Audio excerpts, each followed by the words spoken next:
Hello ladies and gents, welcome to a new night point of view review. In front of us is the new Dacia Sandero Stepway. This is the third generation second facelift. Now if I unlock the car, you can see the headlights. We have the new design, new headlights and taillights, redesigned bumpers, and it looks really nice in my personal opinion. Now we have the 1.2 liter TCE Eco G. It's a 3-cylinder naturally aspirated petrol, producing 114 horsepower if you're driving on petrol, and interesting 122 horsepower if you're driving on LPG in this case. It's linked to 6-speed automatic EDC in this case. You can also get it with a 6-speed manual, or you can get the same model as a pure petrol with 110 horsepower or 90 horsepower in the very base model. Now we're sitting on 16-inch alloys. In the lower trims you get steel wheels, so this is the best equipped model. And these are tires I've checked when I was editing a video. A new brand, I forgot the name, but it's owned by Hancock, so it should be a good tire. So far it seems very nice. Now, to show you here the back LED taillights, I really like these. These really look nice. I'll skip the cargo. We're gonna move in and jump in. Now, I think I reviewed the Eco G and the Dacia Jogger. So, first time we have the Sandero. I really don't know why is this greeting so super loud, but let's start the car. Now you can see the blind spot test lights. Okay, let me first show you the reverse camera. So if you go, I'm gonna try reversing more. There's actually nothing behind me, so the camera won't change the angle, but the camera actually changes the angle, which is great. You can see here the projection, and you have the front camera if you switch to drive, which is pretty cool as well. So for the first time you have 360 cameras. They're not the greatest resolution, it's like the 90s cameras, but they serve a purpose. Now let me just play some music really quick.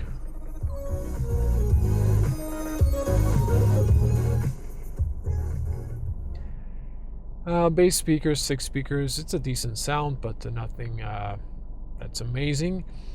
Here are maps. Now, I would straight use Apple CarPlay, but I'm going to skip it this time. I did cover that in the night review. I just want to show you the here maps. These are by Nokia. I'm not sure really why they're so slow, but it's only when you start the car. It's super slow. So yeah, takes a moment to load up all the details, but once it loads everything, it's actually quite good looking, honestly. Now to run you through the digital cockpit here, to show you short consumption tests tonight. With 6 liters, I'm idling the car, so it goes to 7. On my day when we were driving, it was like 8 liters on the highway, so it's not really super economical, but you do have 100 liters of fuel, 50 liter petrol plus 50 liter LPG, and you can cover more than 8,000 kilometers, which is, for road trip enthusiasts, quite a nice feature. Let's head out, and we're going to do our standard night drive. Now, if you go for the lower trims, the very base model doesn't get the display here. The middle trim doesn't get the digital cockpit, so you have to go for this top trim. That's the extreme. A-pillars are really obstructive. Watch out in the roundabouts. And steering, I immediately noticed that has a very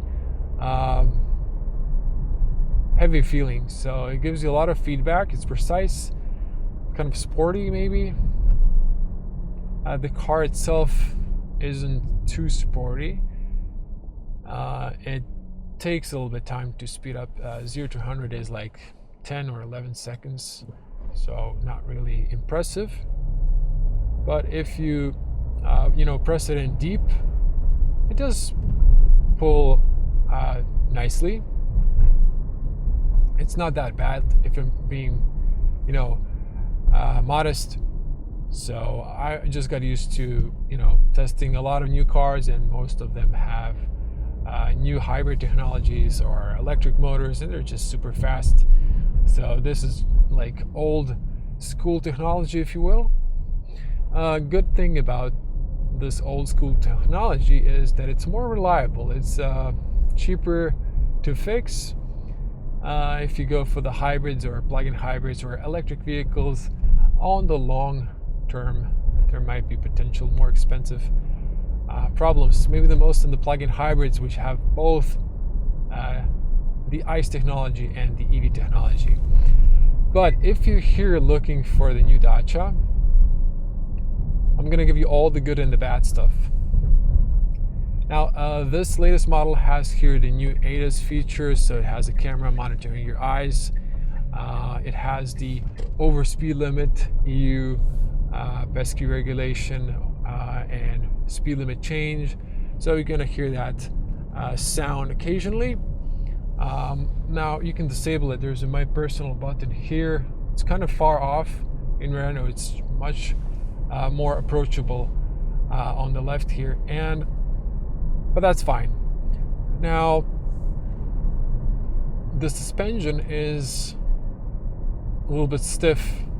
It's a rocky. It's not super great. The seats, I think Dacia has, in Duster, and these are the same seats. Change them. They try to improve them, but honestly, they're not super great either. They're a little bit improved, but a longer drive, I just start getting some pain in the butt. I'm not really happy with the seat comfort, generally speaking. So if you're planning to buy this car as a taxi driver, I would go for a test drive and see if this is going to feel all right, because you might regret your purchase decision. So that's why I'm here, trying to save you from making a bad purchase decision. Now, I'm going to floor it here a little bit.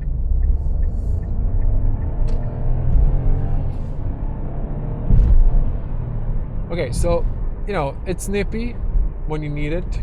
This was just first time actually I floored it all the way. I didn't plan to floor it that much, but, it pulls. Now, I'm driving in the LPG because it has more horsepower. I guess the LPG, or the natural gas, or I think it's like, there's few variants of natural gas, but you know what I'm talking about. It burns better, I guess, so you get a little bit more power out of it. You can easily switch to petrol. There are 2 buttons next to the personal. I can just switch to petrol now.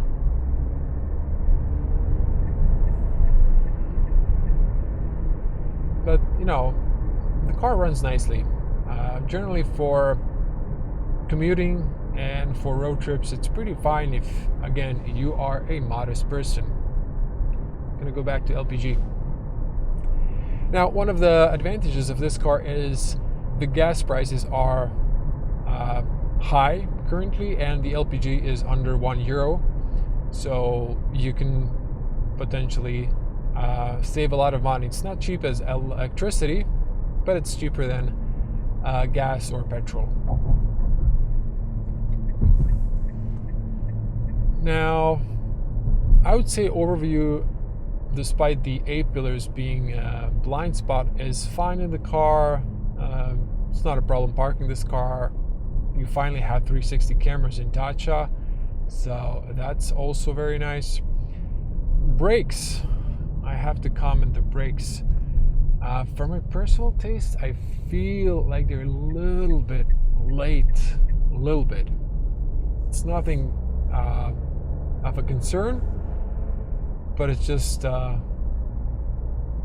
feels like it's a little bit late.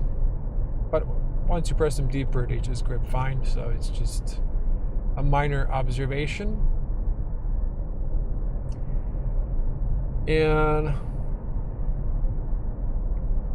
price. Okay, let's talk about prices. Yeah, this was, I think it was like around 24,000 euros for this specific model. So that's, considering inflation,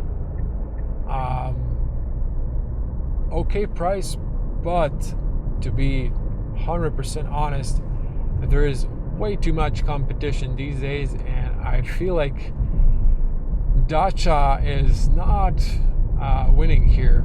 The Chinese are making really competitive models, and I can mention a few brands, but I'm just going to be respectful here and not mention them. But the brands I'm talking about, and it's really hard for Dacia to compete. I think in this best trim that we have here, most of you will skip this and you will just go for the middle trim, so you won't get the digital cockpit, and you're not really missing a lot, to be honest. But when you're buying a Dacia, you're trying to stay on the budget. But it's nice to see what Dacia can offer, and in future this will be standard, maybe in the 4th generation. This big piece of plastic here is completely unnecessary. It's a blind spot. I couldn't see the traffic light. So there's a rain sensor and that small lane assist camera, which also, by the way, acts as a distance meter, so to speak. It's not a radar, but it does brake if there's a pedestrian jumping in front of you. Now, I'm trying to think if I've missed anything out. If you watch my day review, Dacia finally has USB-Cs in 2026.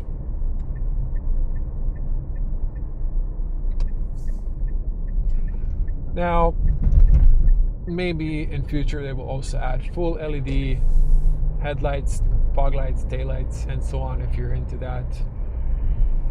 But altogether, it's not a bad car. But again, I think there's way too much competition that is just offering so much more. Having that said, I think I've actually wrapped the review quite early.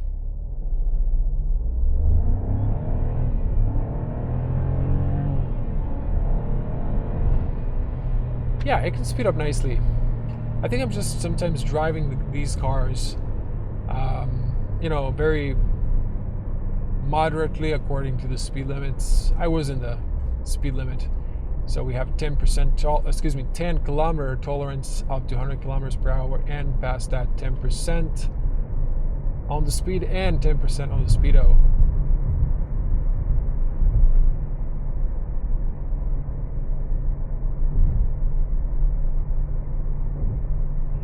I'm going to be a little bit quiet. I'm going to punch it on the highway so you can see how it performs. Up to 100 kilometers per hour, the soundproof inside the car is actually pretty decent. Not too loud at all. The highway, I think it's like fine up to 100, maybe 120, 130. It's getting a little bit loud, but generally better, I think. I'd like to say. Tonight is not windy at all, so you should have a good feeling of, what's the actual soundproof.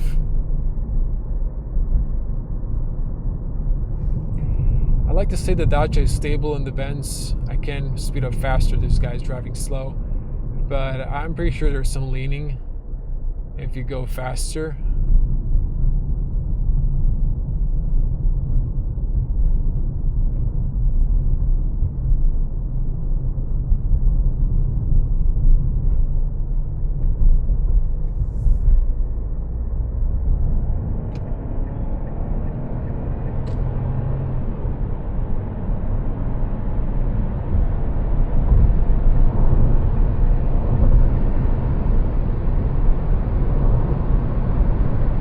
up nicely, and it keeps going.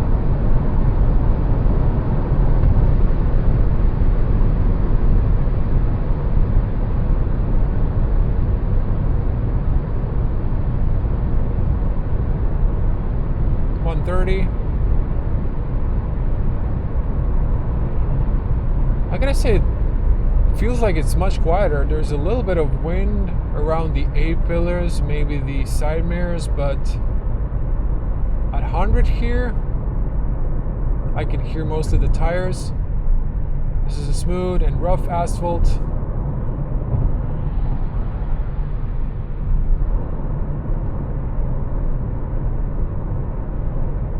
All considered, it's pretty good, decent for Dacia.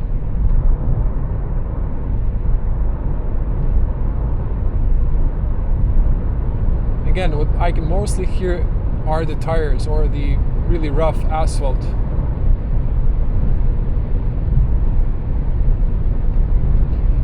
Okay, I'm gonna engage the cruise.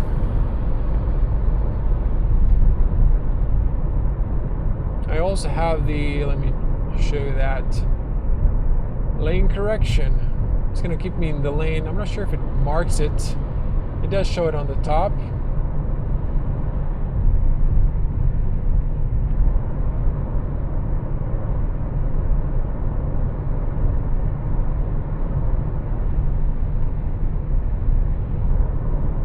Okay, I'm pressing, I guess, the wrong one, not the speed limiter. I was looking for a cruise control.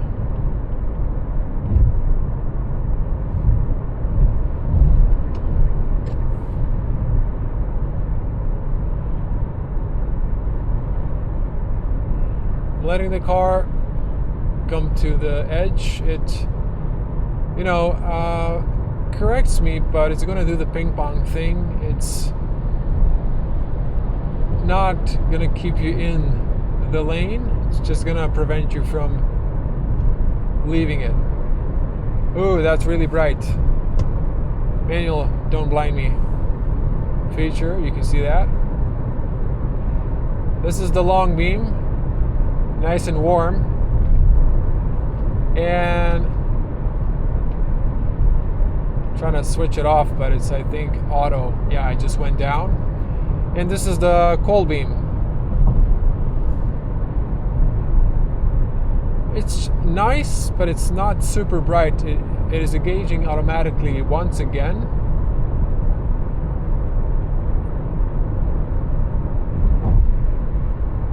And it automatically switched off. It was pretty fast. It didn't blind that guy.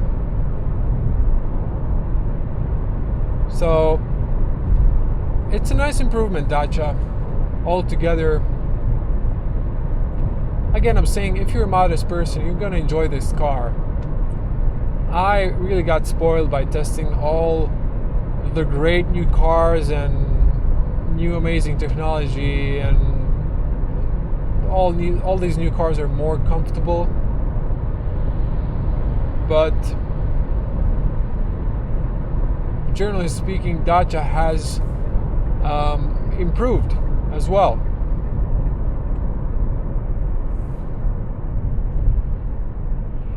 One thing I would prefer, I should slow down, is it coasts a lot, which is maybe good, but doesn't slow down.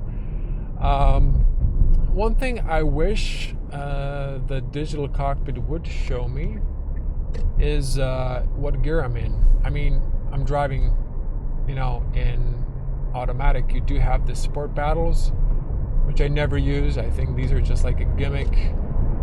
But, generally speaking, I'd like to know in what gear I am. I can see only the RPMs. Engine is not too loud. It does sound like a coffee grinder. It's a 3-cylinder turbo. Excuse me, no, naturally aspirated. My mistake. But I don't know what to say. It just, you get used to it. It's fine, Of course, it would be better if it was a 4-cylinder, but it is what it is. To wrap up the video, this could be a nice cruiser, but if you're not really planning to doing a lot of kilometers, you really don't need the LPG. I would personally just go for the petrol with a manual, and maybe go for the top trim if you want to enjoy the digital cockpit and some of the rest of the goodies. Otherwise, if you're on the budget, you're probably just best going with the middle trim. Now it's time to come to an end, and we're going to end in the garage as always.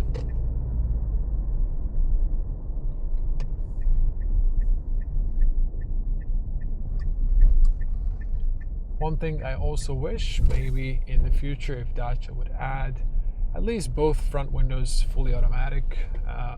For now, it's only the driver window is fully automatic, meaning it goes all the way down and all the way up once you press it. So you don't have to keep holding the switch. You can hear the petrol now. Yeah, it's nothing special, but it is loud. The exhaust is loud, not too loud, but you can hear it definitely, so it's not bad if you're a petrol head and into those stuff.